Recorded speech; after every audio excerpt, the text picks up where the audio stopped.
Hello, all the tiny people that live in my computer. My name is Finn, and today's video is a little serious, as will be this Friday's.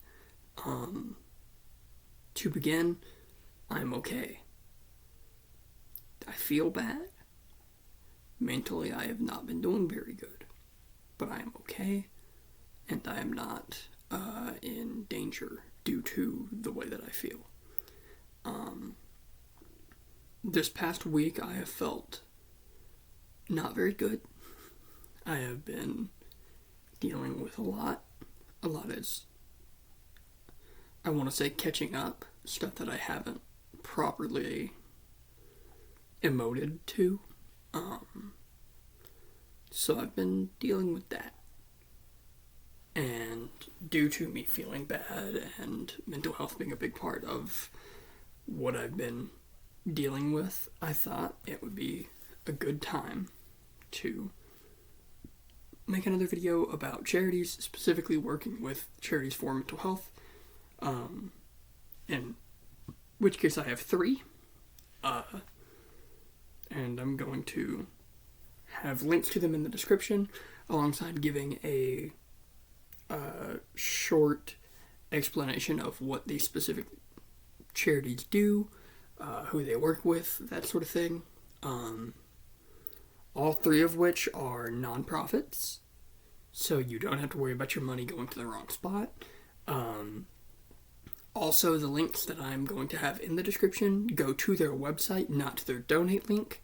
That way you guys can do your own research in reading what they are, who they are, what they do, because it would, I think it's best if you guys also read and figure it out, because I don't want to tell anybody what to do with their money and whatnot, especially not something that I'm not showing them what it is.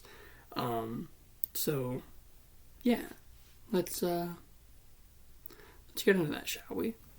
To begin, the first one is the World Federation for Mental Health, which is just an overall mental health charity from what I've been able to read up on. On their website, it talked about how their mission is to promote the advancement of mental health awareness, prevention of mental disorders, advocacy, and the best practice recovery-focused interventions worldwide.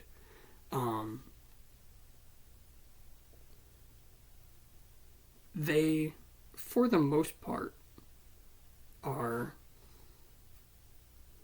just a catch-all for mental health, which I feel like if I'm going to do multiple, I can have one that catch-all and then some that are more tailored to specific things.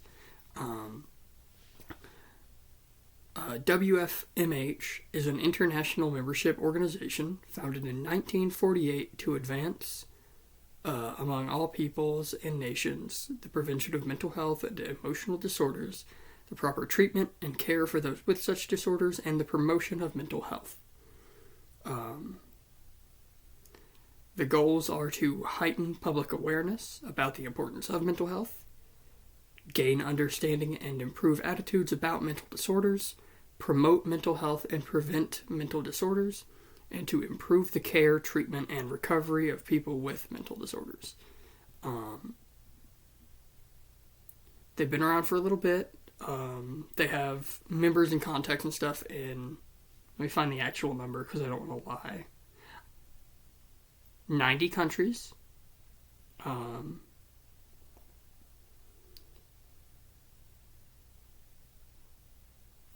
They have like transparency on all of their like reports. You can look at that in the app, and not the app, the website. You can look at like the annual reports of the amount they've made, what they have done with the money, that sort of thing. They also have their strategy in with all of the information from their like board of directors and stuff.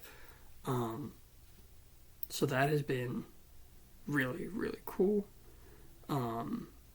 They did a lot of work through COVID, so if you had a rough time during that period and wondered what was going on, they were one of the big proprietors of like actually trying to help people through that. And that means a lot to me, because that's one of the worst periods of my life. and it has deeply, deeply affected the way that my life has continued since that short period. So that's a big part of what made me choose them, is because like they did a lot of fucking work during that, and because they do work in so many different countries, because a lot of like charities, especially when it's a nonprofit, are local. I don't know if that's the right term, but they don't have a bunch of stuff in like other countries. They don't have stuff in other nations. It's typically like a Western thing. It's typically like the Americas and then Europe. And you're lucky if you can find something for Asia, but there's a lot of stuff like that, unless you specifically are looking for one for a country, or for a nation, or for a continent. But yeah, I have made my small donation to them. Fair warning, the numbers that I have given are not going to be stated, because I feel if you go around flaunting that you do that, you're not doing it for the right reason. The only reason I'm saying publicly that I did it is because I feel like if you make a video about charity and then you don't make sure people know that you actually are helping, then you're like not... A, people are going to suspect that you didn't do anything, and B, people are going to... That's 3. B, people are going to think that you're doing it for like a clout reason. But yeah, I think they are a tremendous organization. I think, well, A, they're trustworthy, and they have been seen by other people, and also, before you donate to any of these places, go to their website, which is in the description, and read. Figure out if you're comfortable donating. Figure out if they're going to help in a way that you think matters. Because you shouldn't just donate because I said so. You should donate because A, it is something that you want to do. B, it's a good thing to do. And C, you trust the organization. So make sure to read. Make sure to read. Once again, that is the World Federation for Mental Health. The description will have that link in it. It will be marked as which ones are which. The next charity I want to talk about is one that's much more tailored for youth. It's much more tailored for young people. Not all children, some young adults, just youth in general. The Jed Foundation is a nonprofit that protects emotional health and prevents suicide for teens and young adults in the United States. Organized by Phil and Donna. I think it's pronounced Satow, Satow. I don't want to be disrespectful in any way. And the reason that this one specifically pointed out to me was because of the reason behind them starting it, which was 2 years before they started the organization, their youngest son took his own life in college, and having the people that run the organization having either been through or been alongside people going through the issue that they want to help, I think is extremely... I don't want to say relatable, because that just doesn't feel like the appropriate term, but it makes it feel much more trustworthy, it makes it feel much more genuine, and it makes it where I, for one, want to... It makes me feel connected with the person and the people in a way that typically doesn't occur with something on such a big scale or something like that. So I am comfortable putting that out there. So, you know. At the Jed Foundation, they work to protect emotional health and prevent suicide for our nation's teens and young adults, which has... big shocker, that's a leading cause of death in young people. Who would have thought? And one that is preventable. Our work is guided by our evidence-based framework, the comprehensive approach to mental health promotion and suicide prevention. They adapted a lot of their stuff from the suicide prevention of the U.S. Air Force, Because those who don't know, veterans and whatnot have a lot of issues. They be having mental health problems because they be having to do really not cool things. And I would like to talk about a veteran-specific charity here in a bit. JED's work centers on the 3 areas of focus to give teens and young adults the skills and support they need to thrive today and tomorrow. Equipping individuals, strengthening schools, and mobilizing communities. First up, equipping individuals. Research shows that building resiliency and life skills, promoting social connectedness, and encouraging help-seeking and help-giving behaviors in teens and young adults have far-reaching benefits, helping them manage life's challenges and to thrive. JED's Mental Health Resource Center campaigns and partnerships engage teens and young adults where they are and in a way they'll relate to. One of the things that I've picked up on reading about them, because I did my fucking research, is that their goal isn't to make you feel better today. Their goal is to make you happier throughout. Because a lot of... As somebody who has done lots of therapy and had talks with plenty of people and plenty of professionals and who has been diagnosed with a couple things, being given short-term fixes for long-term damage doesn't necessarily work all the time. So trying to equip people with the skills and the strategies and the thoughts and whatnot needed to take care of themselves and others for long periods is extremely impactful and extremely helpful in a way that a lot of others, like, not a lot of charities are trying to, I don't know how to explain it. Mental health charities typically work on the right now.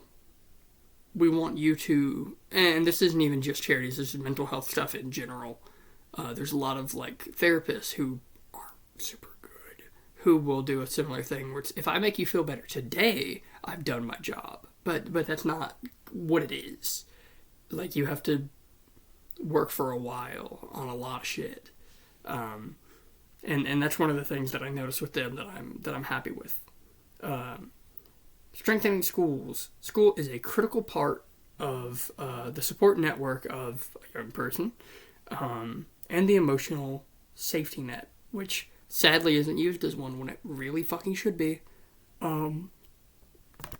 JED partners with colleges, universities, high schools, and then pre-K through 12 school districts, as well as a variety of youth-serving communities, organizations, and stuff like that. To evaluate their needs, create a strategic plan, and help them implement systems, programs, and policies. The goal is to create a culture of caring that protects student mental health, builds life skills, and makes it more likely students will seek help, and struggling students will be recognized, supported, and connected to mental health care. I think something that's insane is that there are schools, including all of the ones I went to, that don't necessarily take care of people who have issues. And that's crazy, because at my school there was an office that was used specifically for, like, people who had therapists. However, some of those therapists were super good. Some didn't do their jobs. Others tried and couldn't get with the individual that they were trying to help. And alongside that, the system itself made no fucking sense and did not work. And I was lucky to have that dysfunctional system. There are schools where there's nothing. There are schools where the people don't give a fuck at all. There are schools and colleges and stuff like that where that's an issue still. And that's really weird and really unhealthy and really bad. The thing about the schooling that I really liked about them is that they want it to be a community of caring people. Because if there's 10 of us, all 10 of us are happy to talk about mental health and happy to help each other, and then one person gets to a point where they need help, that's 9 people who can fix it. Well, fix it. That's a weird term to use for mental health. There's 9 for that. If there's 100 and then 10 of them are sick mentally, and then there's 90 people who are happy to help, so I think that's super intriguing on like a heart-to-heart basis. So there's that. I trust the Jed Foundation because of their history, because of the story that leads up to them creating their nonprofit. I love it. And that link will also be in the description. The next one I want to get to is the Little Brothers Friends of the Elderly, which is a thing specifically built for elders. However, it's young people helping elders, which is kind of in the name, Friends of the Elderly, Little Brothers, has been working to end loneliness and social isolation among older people in the United States for more than 60 years. Social isolation and loneliness harm the mental and physical as well as social and economic well-being of older adults and are major public health threats for our communities and the country. LBFE's mission is a national network of nonprofit volunteer-based organizations committed to relieving isolation and loneliness among elders. We offer to people of goodwill the opportunity to join elders in friendship and celebration of life. We invite people of all ages and backgrounds to combat loneliness and isolation among other adults. Volunteers and staff change the lives of thousands of older people every year. Scientific studies show that reducing isolation and loneliness has a direct impact on the health of older people, reducing stress and lowering blood pressure. Through friendship, we are not only improving the physical and mental health of the elders that we serve, but we also bring countless moments of joy and the feeling of being valued and appreciated. Growing up with so many people that weren't like my mom and dad, like both of my grandmas, my grandpas, aunts, uncles, great-grandma, stuff like that. Growing up around people who were considerably older than me for a majority of my life, and spending most of my free time around those people who were considerably older, showed me that they're not perfect. Excuse me. It showed me that they have the same issues that a 20-year-old has, just in different ways. And it also showed me how sad, how angry, how bitter, and how happy that somebody who's older can be. I got to see both sides of that coin. And that kind of always pushed me to care about elders a bit. And I'm typically slightly nicer to older people at like my jobs than I am to younger people because they've been through their shit already. And I try to make their day because who fucking knows, right? But I thought finding a charity specifically for, because there's so many charities that are specifically for youth, and there's so many charities that are specifically for elders, and I wanted to show both, so I got one of both. But I also really tried to find a good one for an overall catch, which I did. That was the first one we talked about. Oh god, I'm yawning still. I'm so sorry. I feel like prefacing this one. Little Brothers, specifically, they, as far as I've been able to tell, through their website and through the short bit of research that I've done, a majority of the help that they take is like in-house physical help from people who are willing to spend time with these elders and such. So, I'm going to name the areas in which they have listed on this part of their app, or not app, website. And That's going to be states in America. If you are not American, I apologize for the inconvenience. And if you are not in one of these states or not able to help, no worries. I will never push anybody to do anything with their money because it's yours. You earned it, whatevers. So I'm going to go ahead and name the states. Massachusetts. God, I can never say that one. Ohio.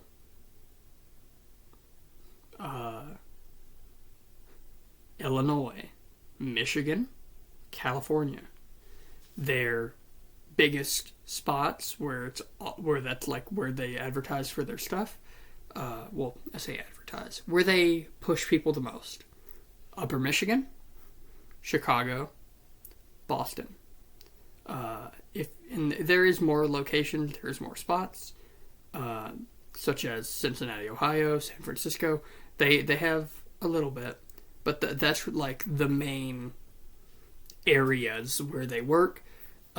So more so than the others. If you cannot help with that, I completely understand. There is no issues or anything.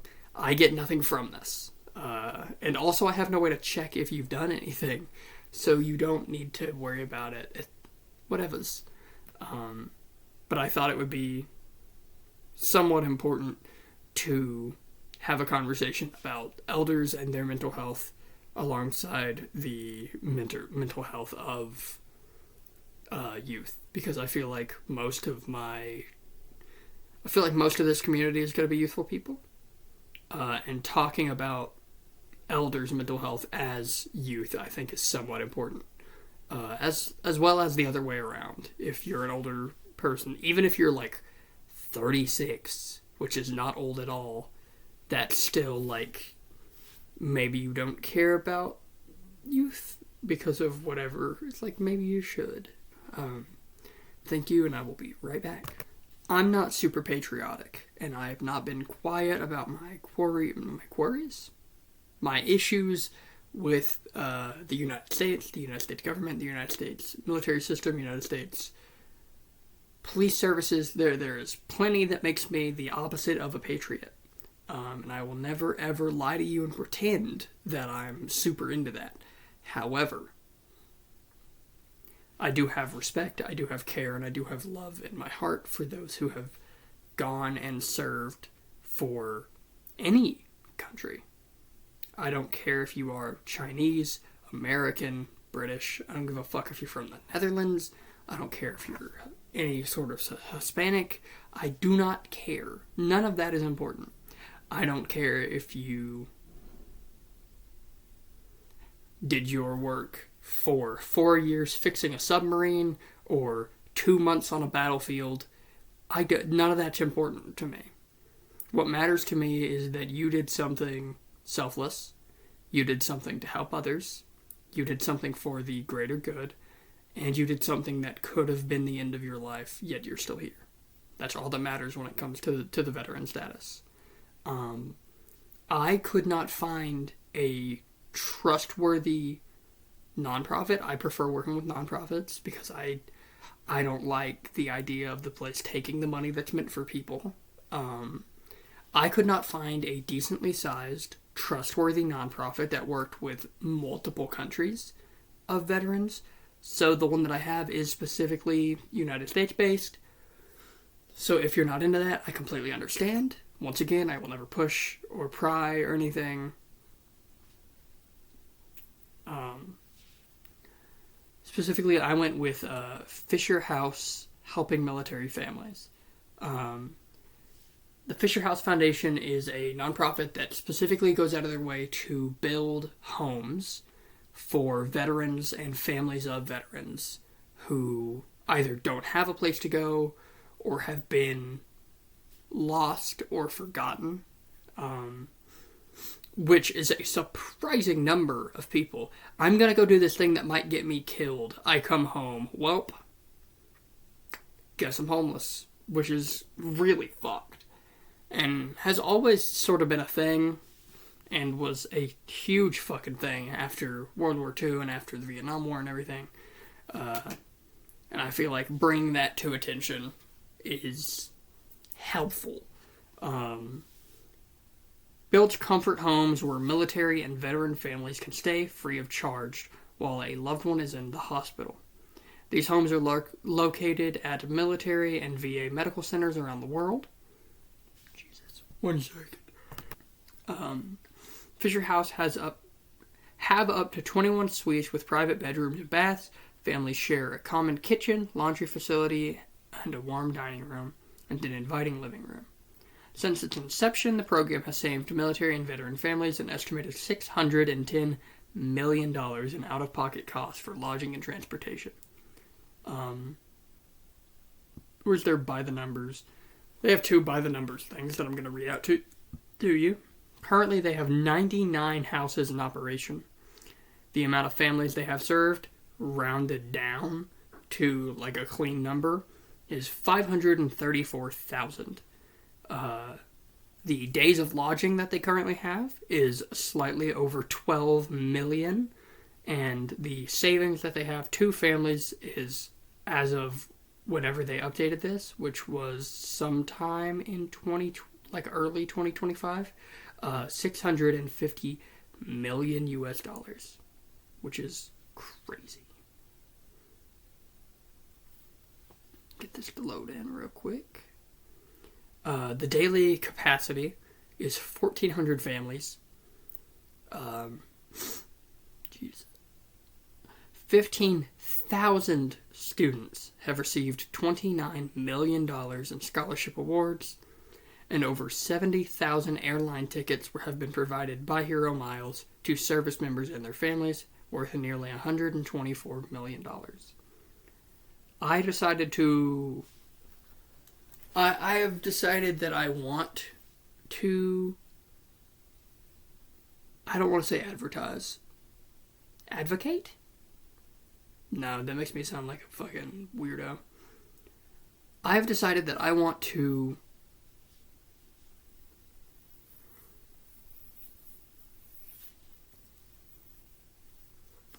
use my community, use the people in my community for something positive. And I've done this once before. A couple months ago, I did a big video for the water project, and I talked about them, and I talked about everything that they help with. And that made me feel nice. However, you shouldn't do this because it makes you feel nice. You should do it because it's a good thing. Making you feel nice is just the icing on the cake. But those are the charities that I want to shout out today. They're all based around people who need help, because I have been doing not very good, and I thought maybe I could use my not feeling good as a way of showing that other people also be needing help. So there's that. This Friday will be a fairly emotional video where I'm just going to sit and I'm going to talk and I'm going to explain. Trying to figure out how to use my words. Oh my god. I'm so sorry for all the yawning throughout. I woke up slightly before recording. I'm so sorry. I'm going to be talking about my emotions and how I have felt, which has been not very good. So if you're interested in that, stick around. That'll be this Friday. Thank you guys so much for all of your time, all of your support. We are this close to 750 subs. We're 2 away. Thank you guys so much for all of that. And you do not need to donate to any of these places. You do not need to. Alongside not needing to, you sure as hell don't need to tell me. It's none of my business. You don't need to tell the people who watch via the comments or anything. There's no incentive to do that. And you do not have to feel bad if you can't. If you cannot donate, there's no issue there. It is completely okay. There are times in my life where I've wanted to do something for a charity or for those charity streams that some people do. There's been plenty of times where I've wanted to help, but I couldn't. So I understand, and you were completely valid and completely safe. No worries whatsoever. Thank you guys so very much. And I will see you later. Bye-bye.